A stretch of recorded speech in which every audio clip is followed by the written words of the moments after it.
साथियों को जय हिंद। हम लोग आ गए हैं ट्रिग्नोमेट्री के अगले वीडियो पर, जिसमें हम आज और कुछ कॉन्सेप्ट सीखेंगे और कुछ अच्छे क्वेश्चंस का प्रैक्टिस करेंगे आज के सेशन में। तो आप सभी लोग कॉपी पेन लेकर बैठ जाएं, तैयार हो जाएं ना। स्टार्ट करते हैं आज के क्लास को। और आज के क्लास का जो पहला कॉन्सेप्ट है आप लोगों को पता होना चाहिए, वेरी इंपॉर्टेंट। आप सभी लोगों को साइन स्क्वायर ए माइनस साइन स्क्वायर बी का फार्मूला याद होना चाहिए, जो कि क्या होता है, फर्स्ट ब्रैकेट में साइन ए प्लस बी और सेकंड ब्रैकेट में क्या होता है, साइन ए माइनस बी। काफ़ी अच्छा क्वेश्चन, काफ़ी अच्छा फार्मूला है ये। और अगला, अगर कास स्क्वायर ए माइनस साइन स्क्वायर बी हो तो इसका फार्मूला होता है कॉस ए प्लस बी और into cos A minus B होता है ना। इस पे बहुत अच्छे क्वेश्चंस बनते हैं। जैसे आपको suppose that sine square 25 minus sine square 6 मिल गया, इसकी आपको वैल्यू बतानी हुई तो आप ये फार्मूला अप्लाई कर सकते हैं ना। साइन ए प्लस बी हो जाएगा और साइन ए माइनस बी हो जाएगा। तो जब आप साइन ए प्लस बी करेंगे ना, नहीं सही है, यही होता है। तो ये आपका साइन 30 हो जाएगा, यही तो ध्यान रखना है, ठीक है। साइन 30 और ये क्या हो जाएगा, साइन 18 हो जाएगा। साइन 30 आप जान ही रहे हैं 1/2 और साइन 18 √5 - 1/4 ना। तो ये आपका फाइनली क्या आ जाएगा, √5 - 1/8 हो जाएगा। तो ये आपका काफ़ी इंपॉर्टेंट ये फार्मूला होता है, ये वाला कॉस स्क्वायर ए माइनस साइन स्क्वायर बी का cos A plus B into cos A minus B. भाई कॉस है ना, तो कुछ ना कुछ कमीनापन करेगा, तो यहाँ पर भी देखो कुछ ना कुछ कमीनापन किया, कॉस स्क्वायर ए माइनस साइन स्क्वायर बी। या यहाँ पर आप ये कर सकते हैं कॉस स्क्वायर बी, तो यहाँ पे माइनस साइन स्क्वायर ही करना पड़ता है, आप लोगों को माइंड में होगा। तो cos A plus B into cos A minus B, काफ़ी इंपॉर्टेंट फार्मूला है। ऐसे छोटे मोटे काफ़ी प्रश्न बन सकते हैं इस पर, ठीक है। तो आप लोगों को ध्यान में रखना है। अब जैसे यहाँ पर एक क्वेश्चन और बनाया जा सकता है ऐसे, जैसे हमने cos square 24 minus sine square क्या ले लिया, 6 ले लिया। तो हम ये फार्मूला यूज कर देंगे तब डन हो जाएगा। कॉस ए प्लस बी तो कॉस 30 हो जाएगा और कॉस ए माइनस बी तो आपका ये 18 हो जाएगा। कॉस 30 की वैल्यू आप जानते हैं √3/2 और कॉस 18 की वैल्यू आपको पता है 10 + 2√5 और बाई में क्या होता है, 4 होता है। तो आप ऐसे कर सकते हैं। तो अब ये फार्मूले अगर आपको याद नहीं है तो यहाँ पर आपको प्रॉब्लम आ सकती है। और ये फार्मूला दोनों ही साइड से यूज होता है। साइन ए प्लस बी साइन ए माइनस बी का साइन स्क्वायर ए माइनस साइन स्क्वायर बी बनता है। Cos A plus B into cos A minus B का कॉस स्क्वायर ए माइनस साइन स्क्वायर बी बनता है। ओके, तो यहाँ तक चीज़ें समझ में आ गई होंगी, तो नोट कर लो तेजी से, मैं इरेज कर देता हूँ। क्वेश्चन आप लोग नोट किया करो। बाकी अभी का समझा अगर अभी ही नहीं लगा पा रहे हो तो एग्जाम में तो 101% आपसे हो जाएगा। एक्चुअली ना लोगों को, मतलब बच्चों को पता नहीं है नोट क्या करना है। फार्मूला नोट करिए, क्वेश्चन नोट करिए और समझ गए हैं तो सॉल्व कर लीजिए।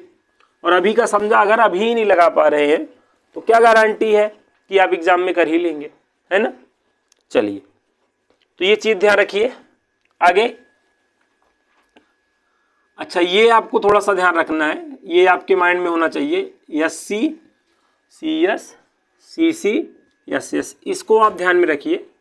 कभी भी साइन कॉस या साइन या कॉस इनटू में मिल जाए तो हम SC CS CC SS का ही यूज करके क्वेश्चन को सॉल्व करते हैं ना। जैसे नंबर 1 आपका बनता है SC, मतलब 2 sin A cos B, तो इसका फार्मूला होता है साइन ए प्लस बी प्लस साइन ए माइनस बी। ये फार्मूला आपको याद होना चाहिए, बहुत ही इंपॉर्टेंट फार्मूला है। यहाँ पर आप साइन ए प्लस बी का और यहाँ पे साइन ए माइनस बी का फार्मूला लगा दीजिए, तो प्लस से माइनस वाला कट के आपका यही आएगा 2 sin A, यहाँ पे 2 sin A cos B आएगा। 2 sin A cos B का फार्मूला होता है साइन ए प्लस बी प्लस साइन ए माइनस बी। ओके, और दूसरा क्या है, अब यही कि देखो SC है, बगल में CS, तो अब यहाँ पर ये बनेगा 2 cos A sin B।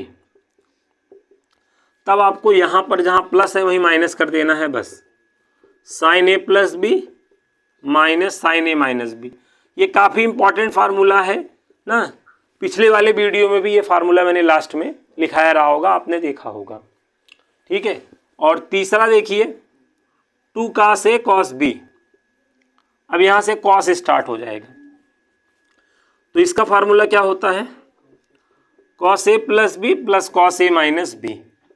जिनको याद है भाई बधाई के पात्र हैं वो, जिनको नहीं याद है वैसे वो कुटाई के पात्र हैं, कौन कूटे। लेकिन 2 sin a sin b, बस आप इतना शॉर्ट में समझ लीजिए। जिनको याद नहीं है सब फार्मूले, आपका अगर कुछ हो गया तो जान लो बहुत आपका सौभाग्य, भगवान ने आपके साथ जो है बहुत ज़्यादा कृपा की है ना, क्योंकि आपका होना तो नहीं चाहिए था ये सब फार्मूले अगर नहीं याद हैं तो, लेकिन फिर भी हो जा रहा है तो अच्छी बात है। लेकिन अब यहाँ पे नंबर 4 क्या है, चौपट। चौपट हो जाता है, जैसे हम कुछ सोचे रहते हैं कि यार अब की बार ये हो जाएगा फिर उसके बाद ये हो जाएगा, लेकिन नहीं हो पाता है तो चौपट हो जाता है ना। कहते हैं पानी फिर गया यार, हमारी सोच पर पानी फिर गया ना, फिर वेट करना पड़ेगा। ठीक है, तो यहाँ पे 2 sin a sin b का फार्मूला होता है cos a माइनस बी और माइनस में cos a प्लस बी होता है। तो ये फार्मूला होता है S C C S C C S S का। ये फार्मूला अप्लाई करने से फ़ायदा क्या होता है, ये फार्मूला अप्लाई करने से मल्टीप्लाई वाली चीज़ प्लस या माइनस में चेंज हो जाती है। कभी भी इनटू वाली चीज़ को प्लस या माइनस में चेंज करना हो तब हमेशा ये जान लेना S C C S C C S S वाला ही फार्मूला यूज हम करते हैं। अच्छा, इस पे मैं आपको 2 अच्छे आए हुए प्रश्न बताता हूँ तो आपकी हो सकता है बंद नसों में खिंचावट आए। तो ये सब फार्मूले आपके माइंड में होने चाहिए, और ये सब फार्मूले माइंड में होंगे कैसे, बार बार लिखने से। लिखो, ठीक है, जब भी समय मिले तो लिखो, और लिखने में ज़्यादा टाइम नहीं होता, मतलब वेस्ट होता है। अगर आपको कुछ फार्मूले याद हैं, कुछ नहीं याद है, 2-4 मिनट लगते हैं, सारे फार्मूले आप लिख सकते हैं। कोई एक गाना लगा लीजिए, उसके बाद देखिए आप गाना सुनते रहेंगे, गाना कंप्लीट नहीं होगा, ट्रिग्नोमेट्री के 100-200 फार्मूले आप लिख डालेंगे। अब यहाँ पे देखिए आगे क्या है, जैसे ऐसे क्वेश्चन बन जाते हैं x plus Y equal to क्या है, π/2। ऐसे समझिए x plus Y equal to क्या है, π/2 है, और आपको करना क्या है, साइन x साइन y की मैक्सिमम और मिनिमम वैल्यू बतानी है। इसकी मैक्सिमम और क्या बतानी है, मिनिमम वैल्यू। ठीक है, sine x into sine y की मैक्सिमम और मिनिमम वैल्यू बतानी है। तो ऐसे में आप क्या करेंगे, देखो साइन इंटू में है कि नहीं बताओ, है ना। तो आपको यहाँ पर क्या करना चाहिए, 2 का मल्टीप्लाई और 2 का डिवाइड। अच्छा, यहाँ पे साइन है तो यहाँ पे कॉस होगा। अच्छा, नहीं ठीक है, तो यहाँ पर आप 2 का मल्टीप्लाई 2 का डिवाइड कर दीजिए। लेकिन ये करने से पहले एक छोटा सा काम कर लीजिए। क्या काम, ये कर लीजिए, यहाँ पर आप एक काम कर सकते हैं, साइन एक्स और वाई को क्या लिख सकते हैं, π/2 माइनस एक्स लिख सकते हैं। बात समझिए, वाई को क्या लिख सकते हैं, एक्स को राइट साइड लेके चले आइए ना, π/2 माइनस एक्स हो जाएगा। तो ये बताओ, देखो साइन एक्स और ये कास एक्स हो जाएगा कि नहीं, बताओ हो जाएगा ना। अब आप एक काम करो, 2 का मल्टीप्लाई और 2 का डिवाइड करो। ऐसा करने से ये किसका फार्मूला हो गया बताओ, साइन 2x का हो गया कि नहीं।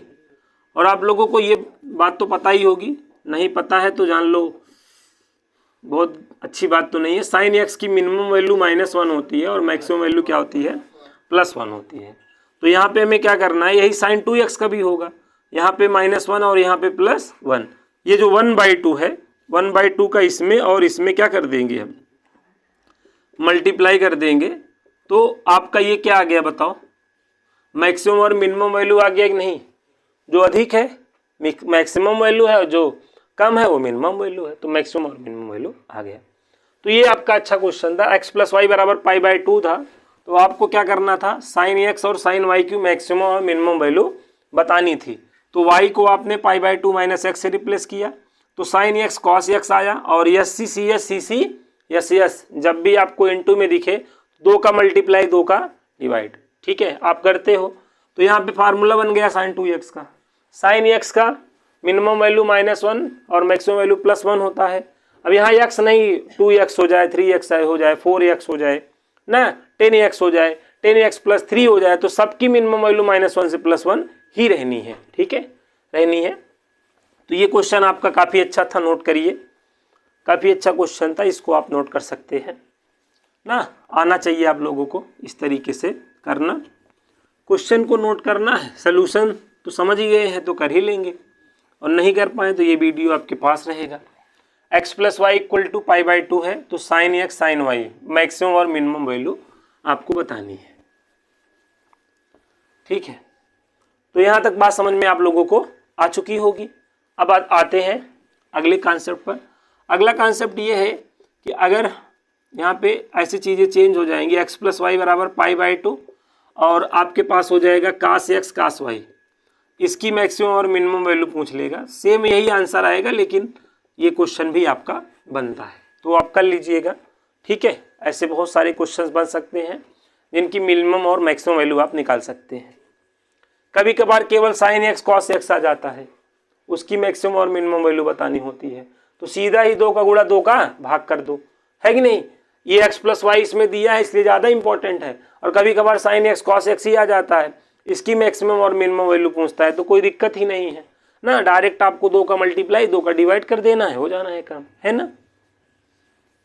अब आगे देखते हैं हम लोग, तो ये चीज़ें आ गई होंगी, कोई दिक्कत की बात नहीं है।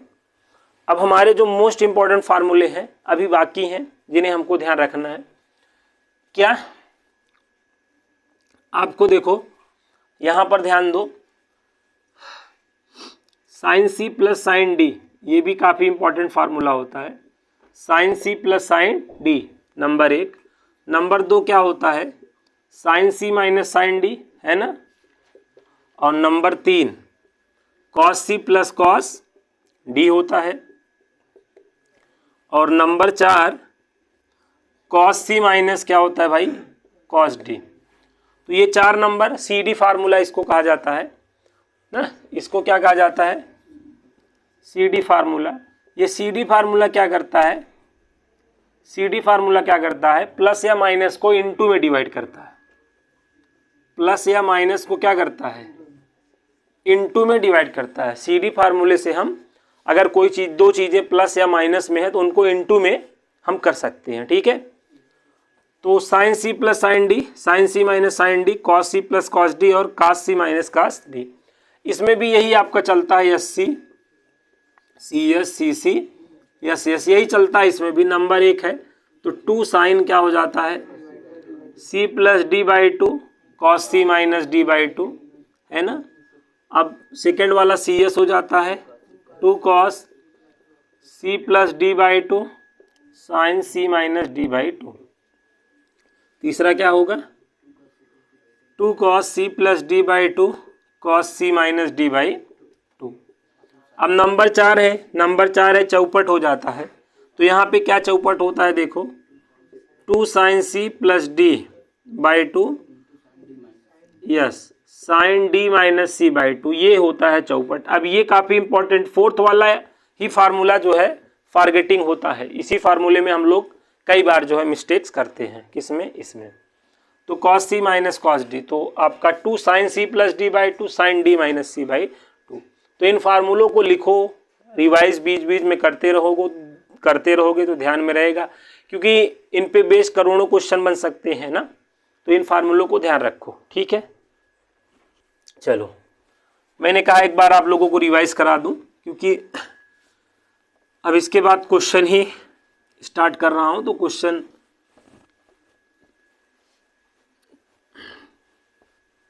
यहाँ तक बात समझ में आ गई होगी। अब बढ़ते हैं आगे, ठीक है। अब यहाँ पर कुछ बेसिक बातें मैं बता रहा हूँ, जैसे देखो साइन या कॉस में 3 टर्म हो, आप ऐसे समझो, साइन या कॉस में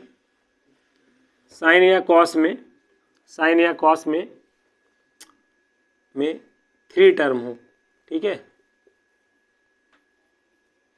3 टर्म्स हो। साइन या कॉस में अगर 3 टर्म्स हो ना, 3 टर्म्स हो, ऐसे 3 टर्म्स हो, तो थर्ड वाले के साथ ना फर्स्ट वाले को कर लेते हैं और सेकंड वाले को ऐसे किनारे कर देते हैं, ठीक है। तो ये बात याद रखना, साइन या कॉस में अगर 3 टर्म है तो थर्ड वाले के साथ फर्स्ट वाला करेंगे और सेकंड वाले को बगल में कर देंगे।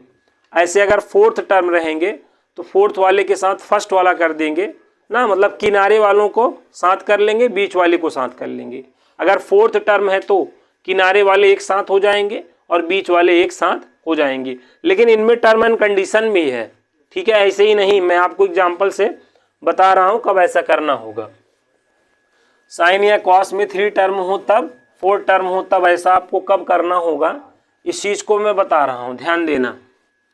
जैसे आप देखो यहाँ पर साइन एक्स है, प्लस में साइन 2x है, प्लस में साइन 3x है।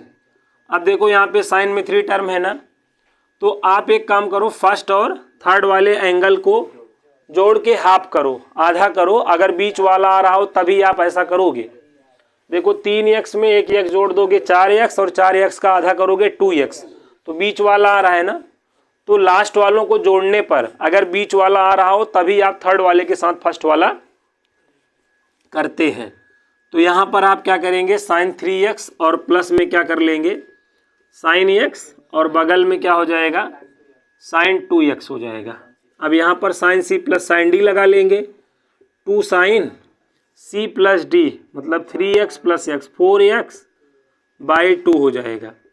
कॉस c माइनस d, तो 3x में x को घटा देंगे, 2x बाई 2 और प्लस में साइन 2x। तो इस तरह हमें कैलकुलेशन करना होता है। तो ये यहाँ पे कट कर देंगे साइन 2x, तो साइन 2x जब आप कॉमन ले लेंगे तो 2 cos x प्लस में क्या हो जाएगा 1। तो ये इस तरीके से क्या किया जाता है कैलकुलेशन, ठीक है। तो साइन या कॉस में जब 3 टर्म हो तो आप ये स्टेप जो है ले सकते हैं, आप ऐसा कर सकते हैं। तो इस चीज़ को आप लोग ध्यान रखेंगे। कई बार इस पे साइन या कॉस में 3 टर्म मतलब यहाँ पे एंगल रहेगा, एंगल करके दिया है, कई बार जो है क्वेश्चन आया हुआ है, तो इसको आप ध्यान रखें। कभी कभार ऐसे हो जाता है जी, cos x plus cos 2x plus cos 3x और अपान में साइन x प्लस में साइन 2x प्लस में साइन 3x, और यहाँ पे दे देगा क्वेश्चन मार्क। तो हम यहाँ पे क्या करेंगे, थर्ड वाले के साथ फर्स्ट वाला कर लेंगे, थर्ड वाले के साथ फर्स्ट वाला कर लेंगे, क्योंकि इन एंगलों को जोड़ के आधा करने पर बीच वाला यहाँ आ रहा है। तो यहाँ पर क्या हो जाएगा, cos 3x और प्लस में cos x ना, और बगल में क्या हो जाएगा cos 2x। और देखिए अगर आइए देखें यहाँ पर, देखिए अगर sign a sign 2a sign 4a है तो यहाँ पर देखो क्या मिसिंग है, sign a sign 2a sign 4a, तो क्या मिसिंग है, तो आपने देखा होगा तो क्या मिसिंग है, साइन 3a। सभी बच्चे ध्यान दें, यहाँ पर sign a sign 2a sign 4a में क्या मिसिंग है, साइन 3a, ठीक है। इक्वल टू आप साइन 3a लिख दें और 1/4 का मल्टीप्लाई कर दें, तो ये आपका sign a sign 2a sign 4a का क्या हो जाता है, फार्मूला हो जाता है, ट्रिक हो जाता है क्या, 1/4 साइन 3a। अच्छा, यहाँ पर एक बात याद रखें, और अगर यहाँ पर ऐसे हो sine a sine π/3 plus a या साइन π/3 माइनस a, तब भी आपका 1/4 साइन 3a ही होगा, तब भी आपका 1/4 साइन 3a ही होगा। ये बात याद रखिएगा। Sign a sign 2a sign 4a भी 1/4 साइन 3a होगा, sine a sine π/3 plus a sine π/3 minus a है तो भी आपका 1/4 साइन 3a होगा। अब यहाँ पर क्वेश्चन थोड़ा देखिए, जैसे क्वेश्चन आपको यहाँ पर मिलेगा, ठीक है, साइन 20 साइन 40 साइन 60 है ना, साइन 80, और यहाँ पे रहेगा क्वेश्चन मार्क। अब आप देखो साइन 60 की वैल्यू तो जानते हो, तो साइन 60 की वैल्यू तो जानते हो √3/2 ना। अब आपके पास बचा क्या, देखो साइन 20 साइन 40 और साइन 80 ना, ये बचा कि नहीं बताओ। अब यहाँ पर आप देखो अगर 20 को a सपोज कर लो तो यही चीज़ बन रहा है, अगर आप ध्यान दो तो √3/2 देखो अगर आप यहाँ पे साइन ए 20 दूना 40 साइन 2a और 20 चौक 80 साइन 4a, तो कुल मिला के देखो यही बना कि नहीं, साइन ए साइन 2a साइन 4a।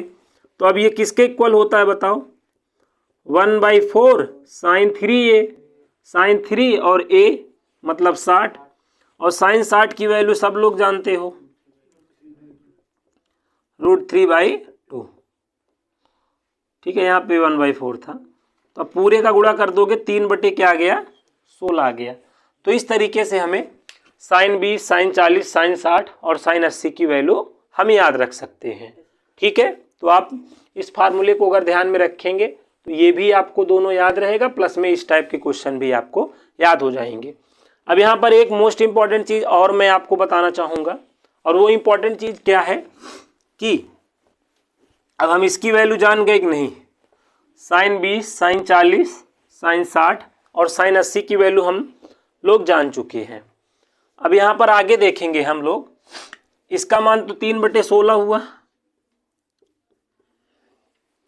ध्यान दे, साइन 20 साइन 40 साइन 60 साइन 80 का मान तो 3/16 हुआ।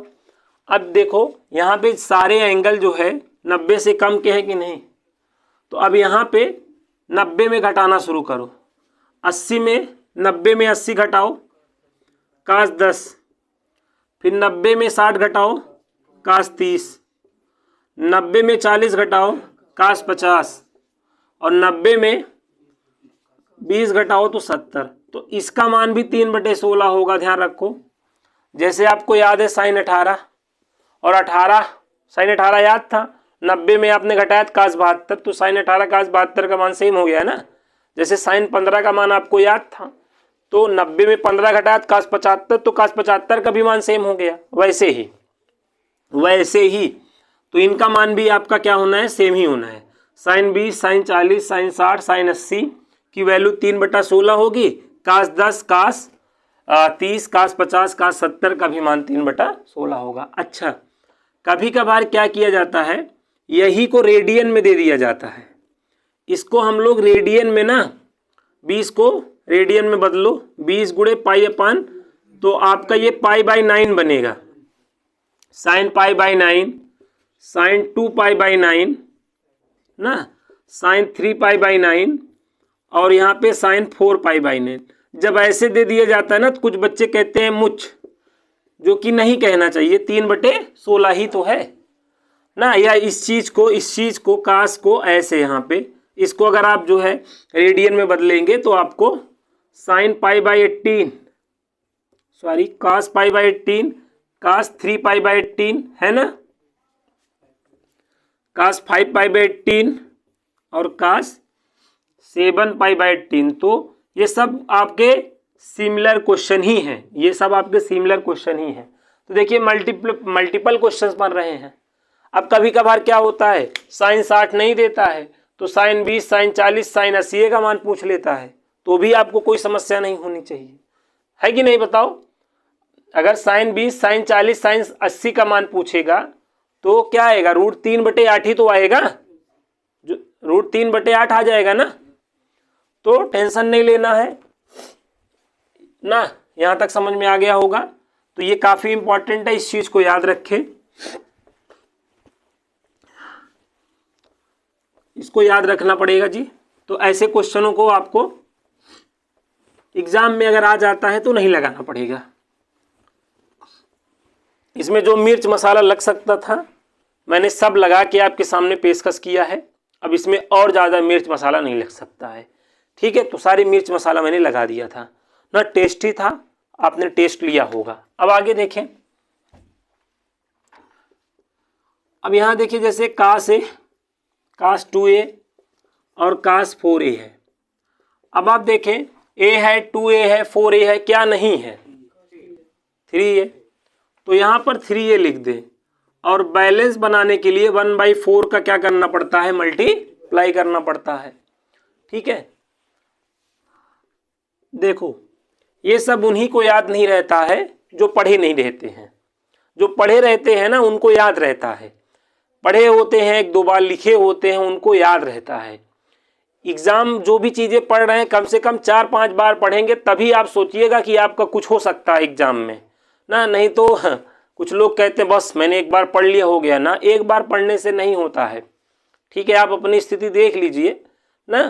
अब आप आर्यभट्ट तो है नहीं या आर्किमिडीज, तो आप अगर आर्किमिडीज या आर्यभट्ट की कैटेगरी में नहीं आते हैं, उनका ब्लड नहीं पाया जाता है, किसी नॉर्मल और मिडिल क्लास आदमी का ब्लड पाया जाता है, तो उसको ध्यान दें। आपको 4-5 बार चीज़ों को रिवीजन करने की ज़रूरत है। समझ गए?